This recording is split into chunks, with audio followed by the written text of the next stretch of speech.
In the fight against Ebola, health officials are out with a new plan for us here in Columbus. It's important to say that there are no cases of Ebola in Ohio, but Columbus doctors are training for possible cases as they did with H1N1 flu. Today they came out and said how Columbus hospitals would take care of these patients. Isolating, testing, and treating them would be shared between OSU, Ohio Health, Mount Carmel, and a nationwide children's hospital. All were at the table today, and all say they are as prepared as they can be.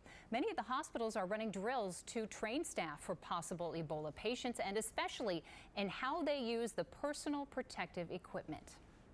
We've learned a great deal, both in terms of how we've trained our staff, the space we've set aside to isolate patients in the emergency department, and the process that we would use to further screen the patient to make sure that we're doing everything we need to do.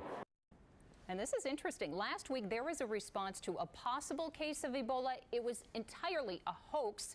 So today, Mayor Coleman says that the person who did it will get a bill to pay for those expenses, a bill for $2,800. New information now on how the city will deal with the woman accused of calling in an Ebola hoax last week. Columbus Mayor Michael Coleman says they'll slap her with a $2,800 bill and try to file criminal charges.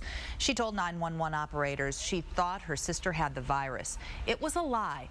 Coleman made the announcement at a briefing on how the city will handle potential Ebola cases. Dr. Andrew Thomas says patients won't get a say in where they're treated.